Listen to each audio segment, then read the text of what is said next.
Hello friends, here is another video of income tax, chapter number 3 of the book preferred by Dr. H.C. Mehrotra. It's of Sahitya Bhavan publication. It's part 2. In part 1, I have discussed about the residential status of an individual. Let's start. In this video, I am going to discuss about the residential status of Hindu undivided family, firm or association of person, company, every other individual. तो पहले हम discuss करते हैं residential status Hindu undivided family, firm और association of persons का, जो कि section 6 sub section 2 में मैंशनड है. Resident, a Hindu undivided family, firm or association of person are resident in India in any previous year if the control and management of its affairs is situated wholly or partly in India during the relevant previous year. तो यहाँ पे ये कहा जा रहा है कि एक हिंदू अनडिवाइडेड फैमिली, फर्म या एसोसिएशन ऑफ पर्सन वो इंडिया में रेजिडेंट किसी भी प्रीवियस ईयर में, पिछले प्रीवियस ईयर में तब होती हैं जब कंट्रोल और मैनेजमेंट, जो काम वो कर रही हैं उसका कंट्रोल और मैनेजमेंट पूरी तरह से या फिर पार्टली जो है वो इंडिया में हो पिछले साल. That is, even if a part of their control and management is situated in India during the previous year, they will be called as resident. तो अगर कुछ पार्ट कंट्रोल और मैनेजमेंट जो है वो इंडिया के अंदर है तब भी वो प्रीवियस ईयर में क्या कहलाएंगे? Resident. Resident HUF will be ordinarily resident only when its कर्ता satisfies both the additional conditions of ordinary resident as an individual. तो एक HUF को, हिंदू अनडिवाइडेड फैमिली को ऑर्डिनरी रेजिडेंट का स्टेटस अगर मिलता है या लेना है तो उसके लिए उसको ये बेसिक कंडीशन सेटिस्फाई करनी पड़ेगी कि उसका कंट्रोल और मैनेजमेंट उसके काम का पूरी तरह से या फिर कुछ पार्ट इंडिया में हो प्रीवियस ईयर में. और दूसरा कंडीशन क्या है कि दोनों एडिशनल कंडीशंस जो है वो सेटिस्फाई करता है, जो इंडिविजुअल के लिए पिछली वीडियो में हमने ऑलरेडी डिस्कस करी थी. एडिशनल कंडीशंस, ये वो कंडीशंस हैं जो कि मैं ऑलरेडी डिस्कस कर चुकी हूँ. He has been a resident in India in at least 2 out of 10 previous year preceding the relevant previous year. तो वो कम से कम 10 सालों में से 2 साल जो है वो इंडिया में रहा हो. He has been in India for at least 730 days in all during the 7 previous year preceding the relevant previous year. तो वो पिछले 7 सालों में कम से कम 730 दिन जो है वो इंडिया में रहा हो. पिछले साल यहाँ पर होना ज़रूरी है. Not ordinarily resident, firm and association of persons cannot be not ordinarily resident. तो एक फर्म और एसोसिएशन ऑफ पर्सनस का जो स्टेटस होता है, रेजिडेंशियल स्टेटस, वो या तो ऑर्डिनरली रेजिडेंट होते हैं या फिर वो नॉन रेजिडेंट होते हैं. वो नॉट ऑर्डिनरली रेजिडेंट के कैटेगरी में नहीं आते. A Hindu undivided family is not ordinarily resident in India if its कर्ता और manager does not satisfies the following additional condition. अगर वो बेसिक कंडीशन सेटिस्फाई कर रहे हैं, HUF का जो कर्ता है वो बेसिक कंडीशन को सेटिस्फाई करता है पर एडिशनल कंडीशन जो 2 हैं उसको सेटिस्फाई नहीं करता है. कौन सी 2 कंडीशंस? कि पिछले 10 में से 2 साल वो इंडिया में ना रहा हो, और दूसरी कौन सी है कि पिछले 7 सालों में 730 दिन वो इंडिया में ना रहा हो. तो अगर एडिशनल कंडीशन सेटिस्फाई नहीं होती है लेकिन वो बेसिक जो कंट्रोल एंड मैनेजमेंट है वो पूरी तरह से या उसका पार्ट जो है वो इंडिया में हो, तो वो नॉट ऑर्डिनरली रेजिडेंट के केस में आता है HUF. यहाँ पर कर्ता की इंपॉर्टेंस है, कर्ता मैनेजर बोलते हैं.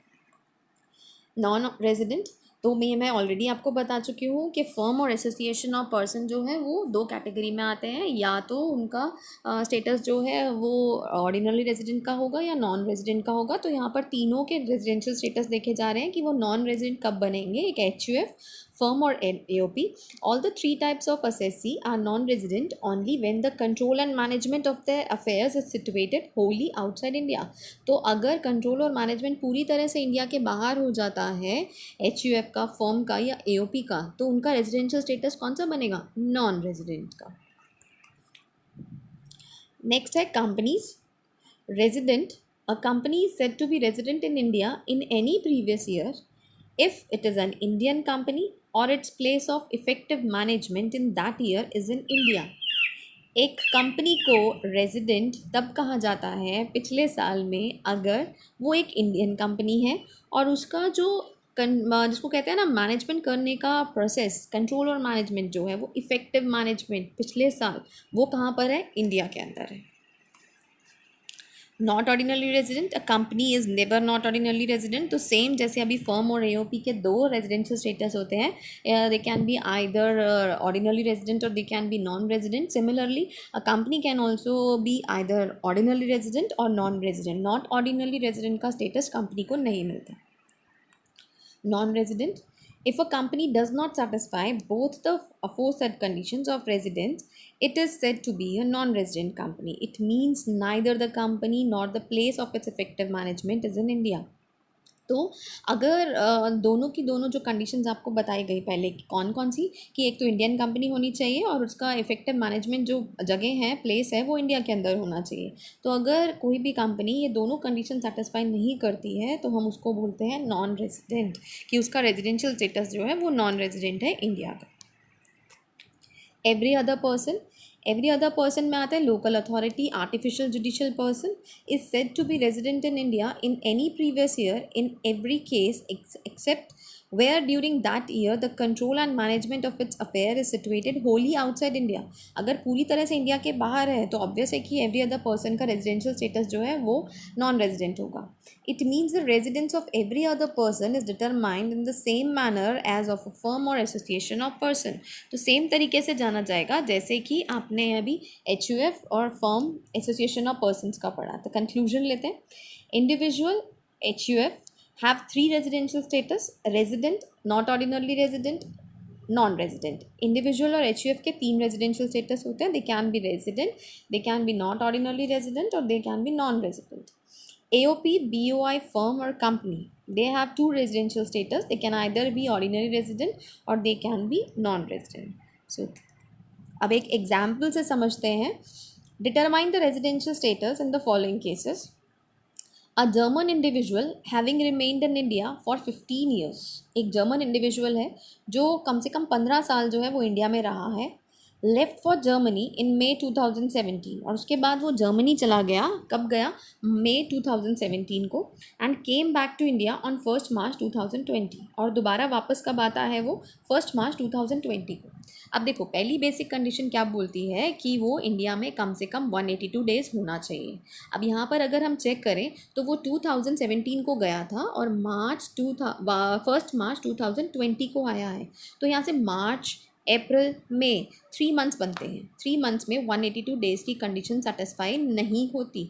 तो पहली कंडीशन तो यह है कि प्रीवियस ईयर में वो 182 डेज़ यहाँ पर नहीं रहा। अब अगर दूसरी कंडीशन लेकर चलें तो उसमें क्या गिवन था कि पिछले 4 सालों में वो कम से कम 365 डेज़ रहा हो। तो पिछले 4 सालों में कम से कम 365 डेज़ और साथ में पिछले साल में उसको 60 डेज़ की कंडीशन को पूरा करना है। तो अगर यहाँ पर देखें तो वो 15 साल तो रहा, लेकिन पिछले 4 साल अगर देखे जाएं तो वो बनते हैं उसके 1920, 1819, उसके बाद 1918 आ गया, फिर 1817 आया, फिर 1716 आया। तो अगर ऐसे करके चलें तो 365 डेज़ की कंडीशन वो पूरी कर ले, लेकिन 60 डेज़ वाली कंडीशन उसको पूरी करनी है। तो यहाँ पर वो 1 मार्च को वापस आता है, जिसमें कि वो कंडीशन सेटिस्फाई नहीं करता, क्योंकि मार्च में कितने डेज़ होते हैं? 31 डेज़ होते हैं। तो 60 डेज़ का स्टे उसका नहीं है। तो ऐसे उसने दोनों कंडीशन सेटिस्फाई नहीं करी कि पिछले साल वो 182 डेज़ रहा हो, तो 2020 में वो सिर्फ रहा ही कितना? मार्च का फुल मंथ। उससे पहले वो इंडिया में नहीं था, तो 182 डेज़ की कंडीशन सेटिस्फाई नहीं होती। तो इसका मतलब उसका रेजिडेंशियल स्टेटस कौन सा बना? Non resident. एक और एग्जाम्पल देखते हैं। A Bengali gentleman has been doing his business in Dhaka, Dhaka is in Bangladesh, for the last 15 years and he comes to India every year for 7 months. 15 साल से वो ढाका में अपना बिजनेस चला रहा है। ढाका बांग्लादेश में है और हर साल इंडिया में वो 7 मंथ्स के लिए आता है। अगर वो हर साल 7 मंथ्स के लिए आता है तो इसका मतलब कि वो बेसिक कंडीशन सेटिस्फाई कर रहा है कि पिछले साल वो 182 डेज़ इंडिया में रहा हो, 7 मंथ्स के लिए आया है, तो 182 डेज़ की कंडीशन सेटिस्फाई होती है।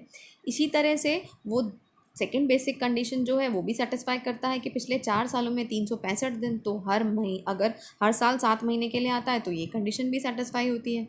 अब करते हैं एडिशनल कंडीशंस पर आते हैं। 10 में से 2 साल, तो यहाँ पर वो हर साल 7 महीने के लिए आता है, तो इसका मतलब कि 10 में से 2 साल वो इंडिया में है। नेक्स्ट देखते हैं, पिछले 7 सालों में 730 दिन, ये कंडीशन भी वो सेटिस्फाई करता है क्योंकि हर साल वो 7 महीने के लिए यहाँ पर आता है, तो इसका मतलब कि उसका रेजिडेंशियल स्टेटस क्या बनेगा, ऑर्डिनरली रेजिडेंट का। होप आपको समझ आए होंगे ये कंडीशंस, ये एग्जाम्पल्स। तो अगर समझ आए हैं तो वीडियो को लाइक कीजिए, शेयर कीजिए, और अगर किसी तरह की कोई प्रॉब्लम है तो उसको कमेंट बॉक्स में ज़रूर लिखिए। Thank you.